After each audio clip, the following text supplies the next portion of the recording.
Hi friends, இன்றைக்கி என்னோடய ஸ்டைலில் கார சட்னி எப்படி செய்கிறதுன்னு பார்க்கலாமா? ஸோ அதுக்கு ஃபஸ்ட்டு ஒரு பேனை ஹீட் பண்ணிக்கலாம். பேன் நல்லா சூடாகட்டும். இப்போ பார்த்திங்கன்னா இதில் லைட்டாக ஆயில் ஆட் பண்ணிக்கலாம். நல்லெண்ணெய் ஆட் பண்ணிங்கன்னா இன்னும் இதோட டேஸ்ட் ரொம்ப நல்லாயிருக்கும். ஸோ நான் இங்கே கடலெண்ணெய் ஆட் பண்ணியிருக்கேன். ஸோ 2 ஸ்பூன் ஆயில் ஆட் பண்ணி ஆயில் நல்லா சூடாகட்டும். இப்போ ஆயில் சூடான பிறகு இதில் பார்த்திங்கன்னா 1 ஸ்பூன் கடலைப்பருப்பு, 1 ஸ்பூன் உளுந்து எடுத்திருக்கேன். இதை லைட்டாக ரோஸ்ட் பண்ணி எடுத்துக்கலாம். ஸோ கடலைப்பருப்பு, உளுந்த பருப்பு ரோஸ்ட் பண்ணும்போது லைட்டாக மீடியம் ஃப்ளேமில் வச்சு ரோஸ்ட் பண்ணுங்கள், இல்லைன்னா கரிஞ்சிரும். ஸோ இதை நல்லா ரோஸ்ட் பண்ணிக்கலாம்.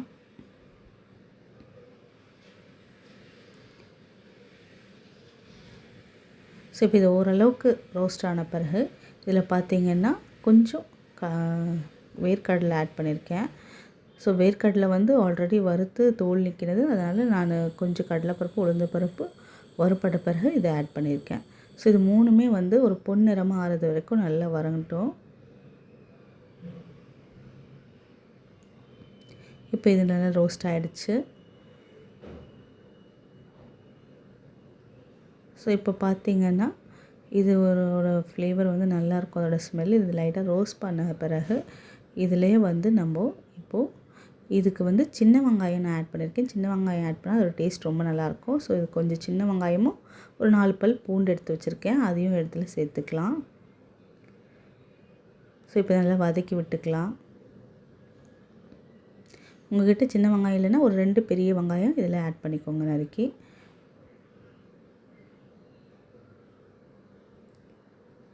ஸோ இப்போ இதெல்லாம் நல்லா ரோஸ்ட் ஆகிடுச்சு.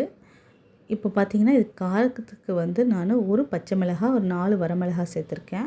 இதில் முழுசாவுமே பச்சை மிளகாய் கூட சேர்த்து நம்ம அரைக்கலாம். உங்களுக்கு காரத்துக்கு தகுந்த மாதிரி நீங்கள் சேர்த்துக்கோங்க. ஸோ நான் ஒரு பச்சை மிளகாய் ஆட் பண்ணி கொஞ்சம் வரமிளகாய் 3லேருந்து 4 வரமிளகாய் ஆட் பண்ணியிருக்கேன்.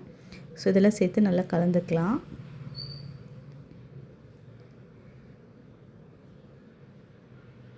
ஸோ இது லைட்டாக வதங்கின வரைக்கும் பார்த்திங்கன்னா ஒரு சின்ன பழுத்த தக்காளி எடுத்திருக்கேன்.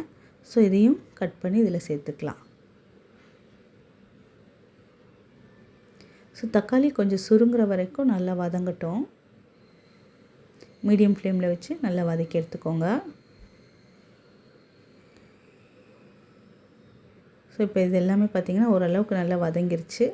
ஸோ இந்த ஸ்டேஜில் ஒரு கொத்து ஃப்ரெஷ் கருவேப்பிலை இதில் ஆட் பண்ணிக்கோங்க. அப்புறம் ஒரு சின்ன துண்டு புளி.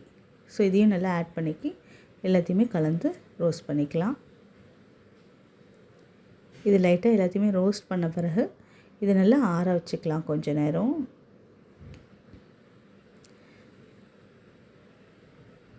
ஸோ இதை நல்லா ஆற வச்சு கொஞ்சம் கொரப்பாக மிக்சர் ஜாரில் நம்ம அரைச்சி எடுத்துக்கணும். ஸோ இப்போ பார்த்திங்கன்னா இது நல்லா ஆறிடுச்சு. ஸோ இதை ஒரு மிக்சர் ஜாரில் ஆட் பண்ணிக்கலாம்.